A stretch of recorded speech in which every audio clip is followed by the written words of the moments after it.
Pixel 3 in 2023। Well, এটা মূলত pixel 3 Excel, এক সময়ের ফ্ল্যাগশিপ ডিভাইস, এখন মাত্র 20,000 টাকায়। বাট তারপরও রিলিজের প্রায় 4 বছর পেরিয়ে এই 2023 সালে এসে এটাকে নাকি যৌক্তিক। বর্তমান সময়ের সিমিলার বাজেটের ফোনগুলো থেকে এটা কতটা এগিয়ে বা কোন জায়গায় পিছিয়ে, চলুন ইন্ট্রোর ওপারে তাই আলোচনা করি।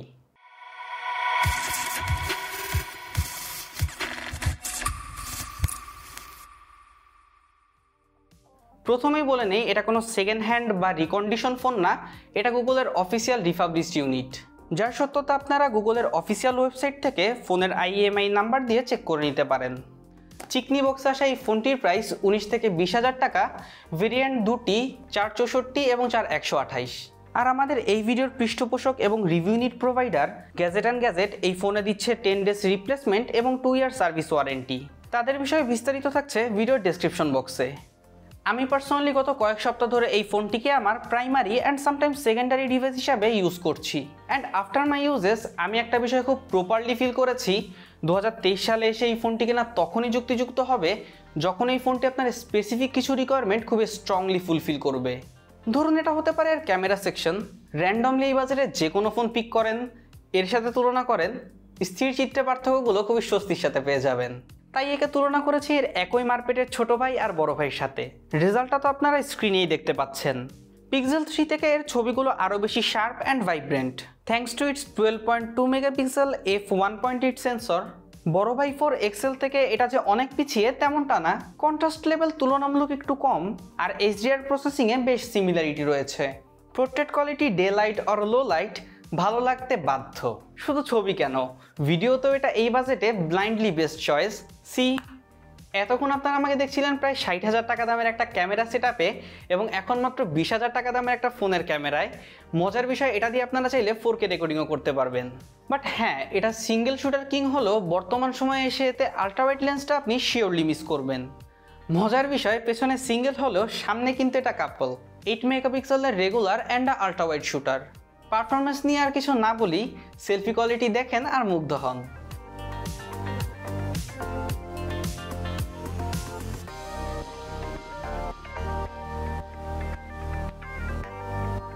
এরপর বলা যেতে পারে IP রেটিং এর কথা। এই বাজারে এটা কেউ স্বপ্ন এক্সপেক্ট করে না, কিন্তু যদি it's belong from your required list, then IP68 rating এর উপর ভরসা করে একে পানিতে ডুবাতে পারেন।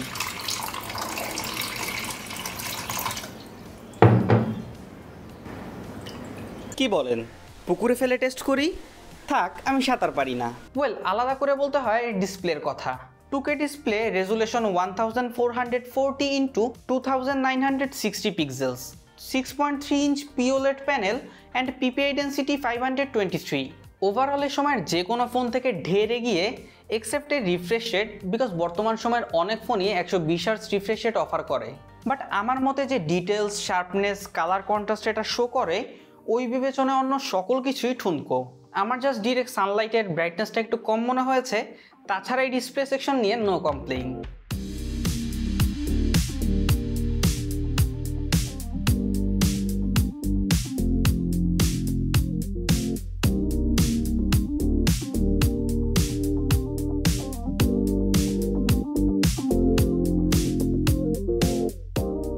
আমার পার্সোনালি মনে হয় এই ফোনটি যারা কিনবেন তাদের অনেকেরই রিকোয়ারমেন্ট লিস্টে বেশ স্ট্রং একটা পজিশন হোল্ড করবে এর UI। গুগলের স্টক UI, এটা নিয়ে আর কি বলবো ভাই। Top notch optimization, snappy and butter smooth performance আপনায় ভুলিয়েই দেবে বছর 4 আগে 10 ন্যানোমিটার আর্কিটেকচারে বিল্ড স্ন্যাপড্রাগন 845 চিপসেটের একটি ফোন আপনি চালাচ্ছেন। বাট মাত্র 4GB র্যাম হওয়ায় মাল্টিটাস্কিংয়ে এটা কিন্তু বেশ ইস্যু ক্রিয়েট করে।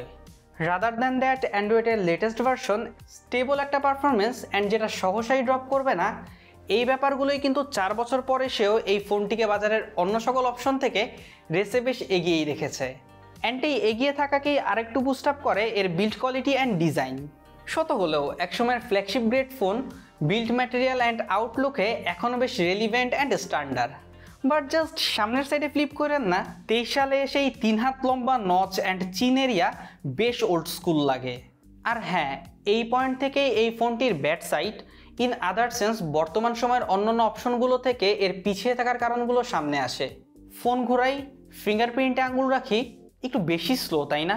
আবার সামটাইমস মিসরিডও করে। রেগুলার ডে টু ডে ইউজে আরেকটা প্যারার কারণ হতে পারে এর সিঙ্গেল ফিজিক্যাল সিম অপশন। হ্যাঁ, যদিও আমার দেশের অনেক অপারেটরই এখন ইসিম সাপোর্ট দিচ্ছে, but I am not sure এই বাজেটের কনজিউমাররা এই ইসিম ব্যাপারটার সাথে কতটা কমফোর্টেবল। আর এমনিতে আমার ইউজিংয়ে এতে নেটওয়ার্কজনিত কোনো প্রবলেম আমি ফেস করিনি, বাট এতে হিটিং ইস্যু আছে। ব্যাপারটা যে খুবই অ্যালার্মিং তা না, বাট যারা গেমিং বা ফোনে বেশি প্রেশার দেন তাদের জ্ঞাতার্থে জানিয়ে রাখলাম। ওয়েল, এই শর্টকামিংসগুলো চাইলেই ইগনোরেবল, বাট এবারের সমস্যাটা বেশ serious. Any guess? Battery backup. মাত্র 3430 mAh battery, way behind from this time. টানা একদিন চালাতে মাঝে একবার রিচার্জ করার প্রয়োজন পড়বে, বাট করবেন কিভাবে? স্লিম বক্সে না আছে চার্জার, না আছে কেবল। ঘরে পিডি চার্জার থাকলে তো বেঁচে গেলেন, 18 ওয়াটে জুসিন, বাট যদি না থাকে তাহলে এটা চার্জ হতে লাগবে সারাদিন। এখন বাজারে যেসব পিডি চার্জার আছে সেগুলোর দামও প্রায় 2000 টাকার মতো, তখন কিন্তু এই 20,000 টাকার প্যাকেজটা যে দাঁড়াবে 22,000 টাকায়। ওভারঅল পুরা ক্যালকুলেশনটাই তখন চেঞ্জ হয়ে যাবে। এই গরিবের সংসারে আসলে ওয়্যারলেস চার্জিং শুধুই বিলাসিতা। বাট না, অ্যাজ এ পিক্সেল লাভার আমি নেগেটিভ নোটে এই ভিডিও শেষ করব না। যাওয়ার আগে এই ফোনের আরও কিছু দিক যা আমার ইউজেসে বেশ ভালো লেগেছে। প্রথমে এর dual speaker, stereo sound quality বেশ ভালো।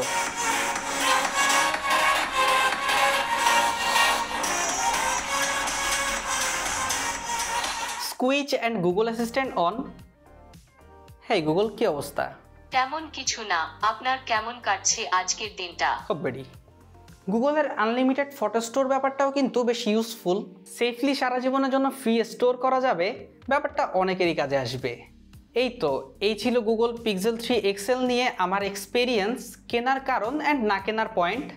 যদি আমায় বলেন এক লাইনে এই ফোনটি নিয়ে বলতে, তাহলে আমি বলবো it's not an allrounder, but 2023 সালে এসেও এনাফ স্ট্রং এক্স ফ্যাক্টর আছে টু বাই দিস। আমার মনে হয় না এটা যদি আপনাদের রিকোয়ারমেন্টের জায়গাগুলো প্রপারলি হিট করে তাহলে এই ফোনটি কিনে আপনারা কেউ ঠকবেন। দ্যাটস অল, আজকের মতো বিদায় নিব। পরবর্তী ভিডিওর আগে still then stay happy, stay cool and stay with tech trackers, and কথা দিচ্ছি এখন থেকে রেগুলার ভিডিও আসবে। আল্লাহ হাফেজ, আসসালামু আলাইকুম।